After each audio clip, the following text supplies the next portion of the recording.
name is Braden Jacobazzi. I am with Election Integrity Force, and I started a couple of years ago after being a poll challenger at the 2020 election and seeing the appalling sight there. We canvassed around the state and found a 17% roughly anomaly rate between what the people were saying when we knocked on their doors and what the official files of Michigan were saying in multiple counties across the state.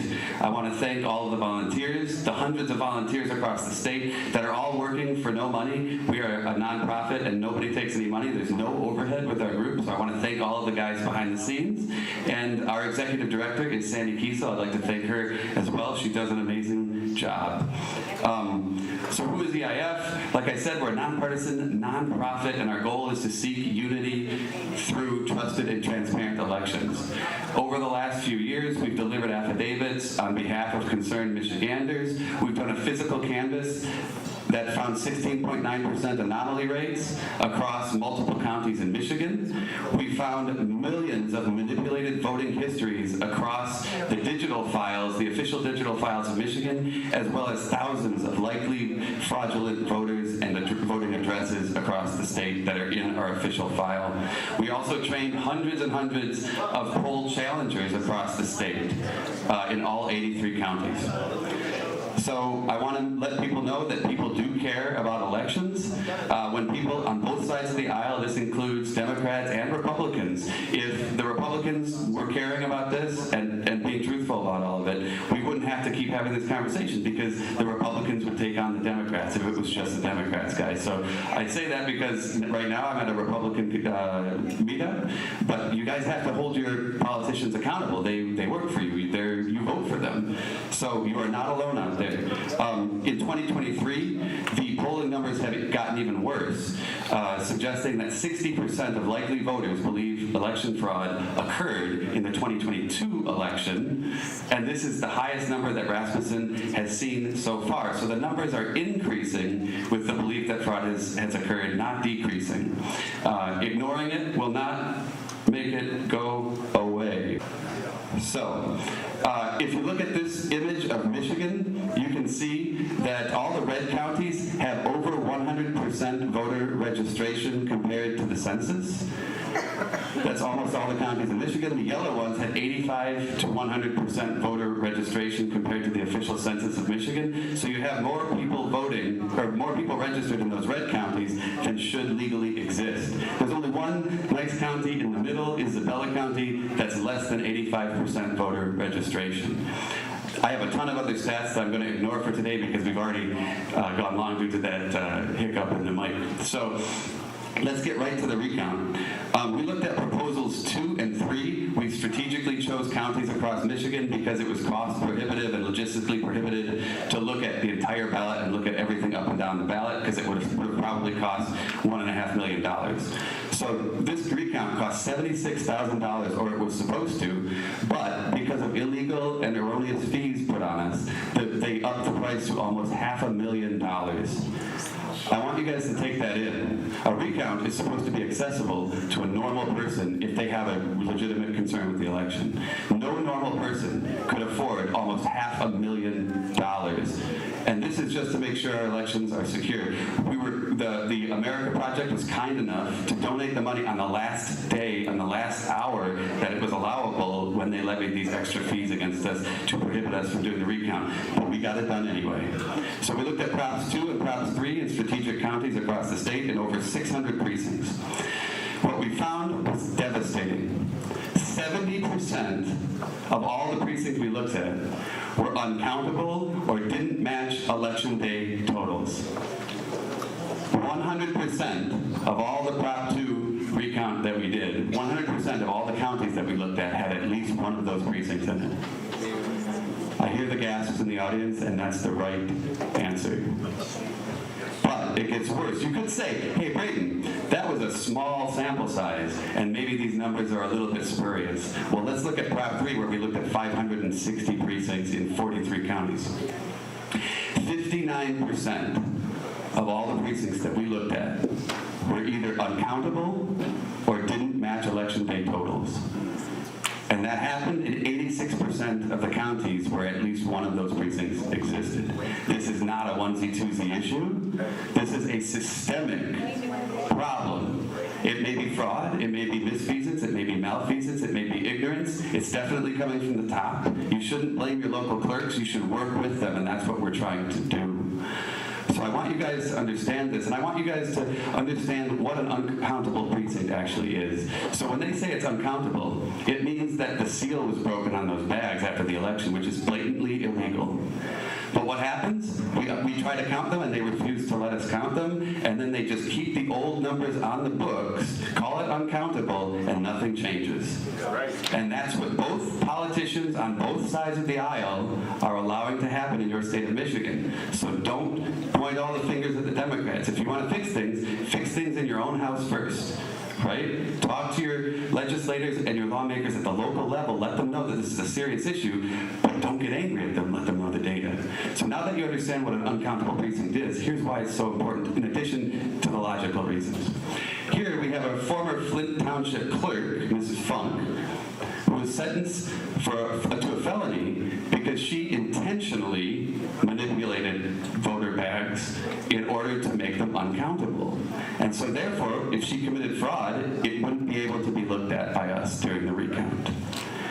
Remember that we saw that in 59% of the precincts we looked at for Prop 3 and 70% for Prop 2. So understand the devastating nature of this data, people. In Fleet, I'm going to give you one example because I was traveling to many of these counties during this recount. In Flint, precinct 14, you can see it on the map there. The precinct was missing almost 20% of the ballots that were allegedly part of the recount, or allegedly part of the election. So what did they do about it?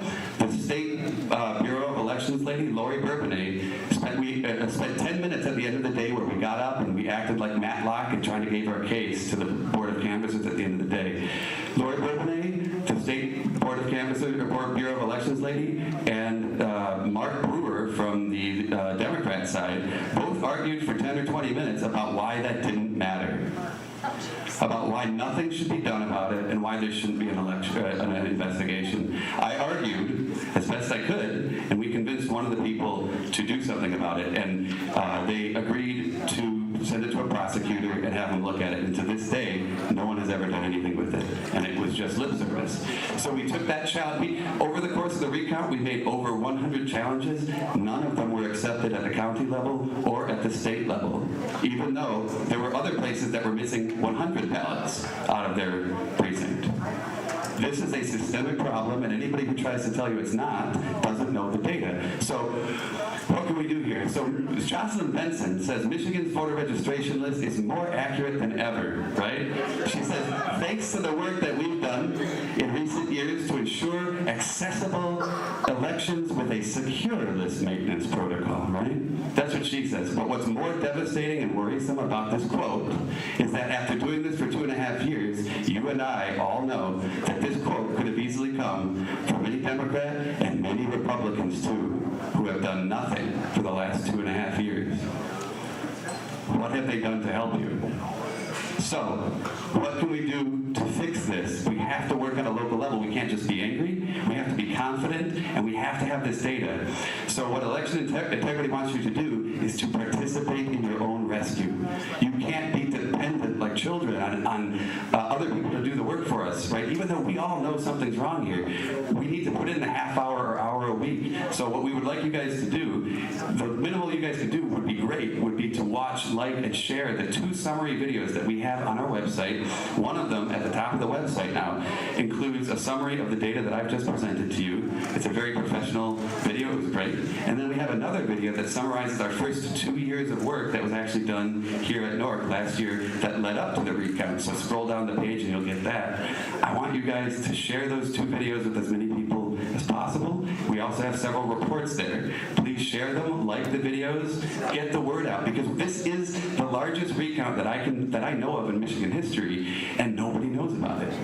Right. This was done in 2022, not 2020. The media won't cover it. Your Republican legislature won't talk about it. Get me in the offices with them. Let's get this known so that we put the pressure on from the bottom up, peacefully and legally and rhetorically. In addition to that, we need volunteers, so please do volunteer for Election Integrity Force so that if you can contribute a half hour a week, that'll be enough. If you can't do that, please donate to us. Every $5 counts. Just a cup of coffee, that's great. We need to eliminate the ERIC system, which you see the logo here on the screen. ERIC is a system, it's a private system that you're not allowed to look inside of, that all of your election data goes through, and it's very clearly being manipulated somehow, we believe, right? And so we need to be able to look at that data and prove whether or not it's being manipulated, how it is, because it's a black box and we're not allowed to look inside of it, we're not allowed to FOIA it. The other thing is the Boots on the Ground program. Our Boots on the Ground program at electionintegrityforce.com is something that you guys can all sign up for, where we will curate a specific list to your local, your locality and your county, and we will give you the data that you need to show them the likely bad voter rolls, the people on your voter rolls. We will show you the exact data that you need to give, and we will show you the laws that are being likely broken that they need to comply with, not because we're angry at the local people.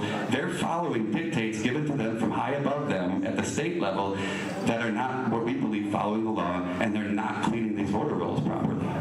So guys, we need your help to do that. Join the Boots on the Ground program, volunteer, donate, and the final thing is we have a criminal complaint that's being lodged by an independent investigator named Scott Ogney, who we are working with, because we have identified all of these manipulated and changed voter files, electronic poll books, and things like that of that nature, and there are clear laws that disallow that. But what we need is people who have standing in the county that we're bringing the complaint.